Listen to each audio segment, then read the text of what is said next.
જય માતાજી, હર હર મહાદેવ। અષાઢ વદની કામિકા એકાદશી। આજે આપણે અષાઢ વદની કામિકા એકાદશીની કથા વાર્તા સાંભળશું। કેમ પૂજા કરવાની, શું અર્ધ્ય આપવાનું અને કેવી રીતે જાગરણ કરવું, બધું આપણે જાણશું। હર હર મહાદેવ। અષાઢસ્ય સીતે પક્ષે કી નામે એકાદશી ભવેત તથ્ય કથ્ય गोविंदम वासुदेव नमस्तुते। युधिष्ठिरे भगवान श्री कृष्ण ने पूछ्યું, हे गोविंद, हे वासुदेव, आपने नमस्कार हो। अषाढ़ मासना कृष्ण पक्षમાં જે એકાદશી આવે છે એનું નામ શું છે તે તમે મને વિસ્તારથી કહો। ભગવાન શ્રી કૃષ્ણે કહ્યું, હે રાજન, તમે સાંભળો, હું તમને એક પાપનાશક ઉપાખ્યાન સંભળાવું છું જે પૂર્વકાળમાં નારદના પૂછવાથી બ્રહ્માજી એમને કહ્યું હતું। નારદજી બ્રહ્માજીને પૂછ્યું, હે કમલનયન બ્રહ્માજી, અષાઢ માસના કૃષ્ણ પક્ષમાં જે એકાદશી આવે છે એનું નામ શું છે, એના દેવતા કોણ છે, એનાથી કયું પુણ્ય ફળ મળે છે તે તમે મને વિસ્તારથી કહો। બ્રહ્માજીએ નારદને કહ્યું, હે નારદ, લોકોનું હિત કરવાની ઈચ્છાથી હું તમારા પ્રશ્નનો જવાબ આપું છું, તો તમે સાંભળો। અષાઢ મહિનાના કૃષ્ણ પક્ષમાં જે એકાદશી આવે છે એનું નામ કામિકા એકાદશી કહેવામાં આવે છે। એના સ્મરણ માત્રથી રાજસૂર યજ્ઞ કરવાનું ફળ પ્રાપ્ત થાય છે। એના વિધિ વિધાનથી વ્રત કરવાથી ત્યાં ઘણું પુણ્ય ફળ મળે છે। એના દેવતા શ્રીધર છે। એ દિવસે શ્રદ્ધાપૂર્વક શ્રીધર દેવનું પૂજન કરવાને ગંધર્વો, સર્પો અને નાગ દેવતાનું પૂજન કરવા જેટલું પુણ્ય ફળ મળે છે। શ્રીધર, હરિ, વિષ્ણુ, માધવ અને મધુસૂદન વગેરે નામોથી ભગવાનનું પૂજન કરવું, એથી ગંગા, કાશી, પુષ્કર, નૈમિષારણ્ય વગેરે તીર્થોના પુણ્ય કરતાં પણ વધારે પુણ્ય ફળ મળે છે।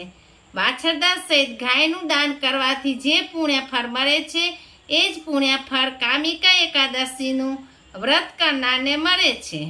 સંસારમાં કરેલા પાપોનો ઉદ્ધાર માટે કામિકા એકાદશીનું વ્રત સૌથી ઉત્તમ છે।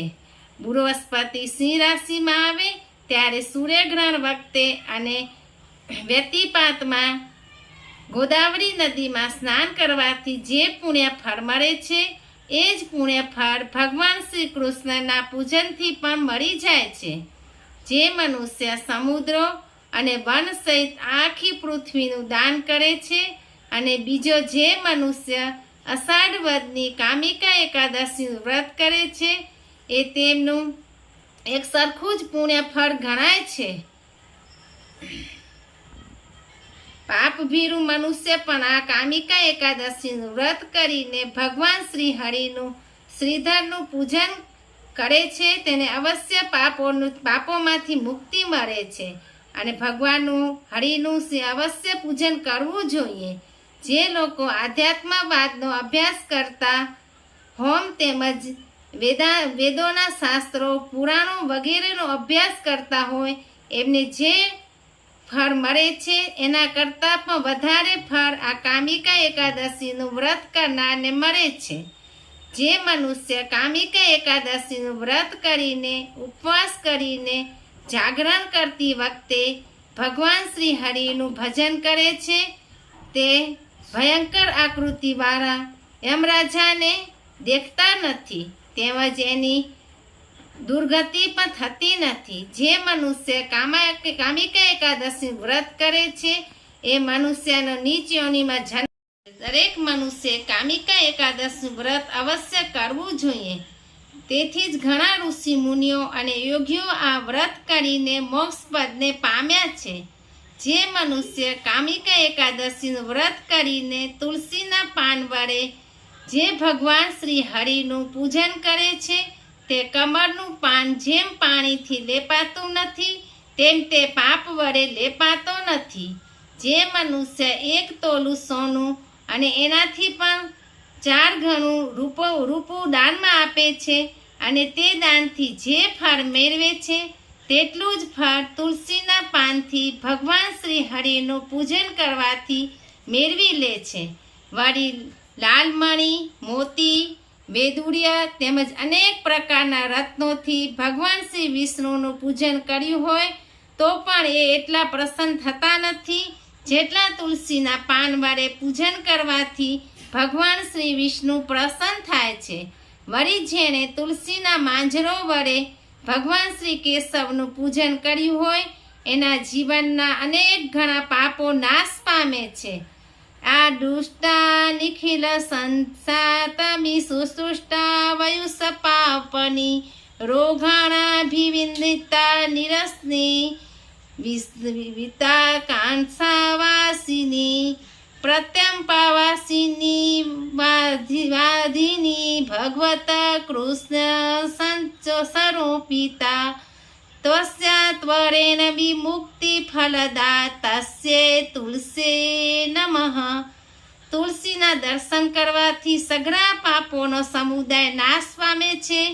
તુલસીને સ્પર્શ કરવાથી શરીર પવિત્ર થાય છે.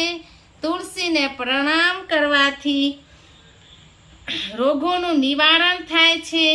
તુલસીને પાણી સિંચવાથી એ યમરાજાને પણ ત્રાસ પમારે છે. તુલસીને રોપવાથી ભગવાન શ્રી વિષ્ણુની સમીપ જવાય છે અને ભગવાનના ચરણોમાં ચરાવવાથી મોક્ષરૂપી ફળ પ્રાપ્ત થાય છે. એ તુલસીને નમસ્કારો. જય તુલસી માતા કી જય. જે મનુષ્ય કામિકા એકાદશીના દિવસે ભગવાન વિષ્ણુની સમક્ષ દીવો અર્પણ કરે છે એના પુણ્યની ગણતરી કરવા ખુદ ચિત્રગુપ્ત પણ સમર્થ થઈ શકતા નથી. જે મનુષ્ય કામિકા એકાદશીને દિવસે ભગવાન વિષ્ણુની સમક્ષ દીપક પ્રગટાવે છે એના પિતૃઓ સ્વર્ગમાં જઈને અમૃતપાનથી તૃપ્ત થાય છે. જે મનુષ્ય ઘી અથવા તલના તેલથી ભગવાન વિષ્ણુ સમક્ષ દીવો પ્રગટાવે છે તે મૃત્યુ પછી કરોડો દીપકો વડે પૂજાઈ જઈને સ્વર્ગલોકમાં સ્થાન પામે છે. ભગવાન શ્રી કૃષ્ણે કહ્યું છે, હે યુધિષ્ઠિર, ઉપર જણાવ્યા પ્રમાણે કામિકા એકાદશીનું મહાત્મ્ય મેં તમને કહ્યું છે. કામિકા એકાદશી સર્વ પાપોને દૂર કરવાવાળી છે, જેથી મનુષ્ય આનું વ્રત જરૂર કરવું જોઈએ. આ કામિકા એકાદશી બ્રહ્મહત્યા અને બાળ હત્યા જેવા મોટા પાપોનો પણ નાશ કરવાવાળી છે, વિષ્ણુની સમીપ લઈ જનારી છે, તેમજ મોટું પુણ્યફળ આપનારી છે.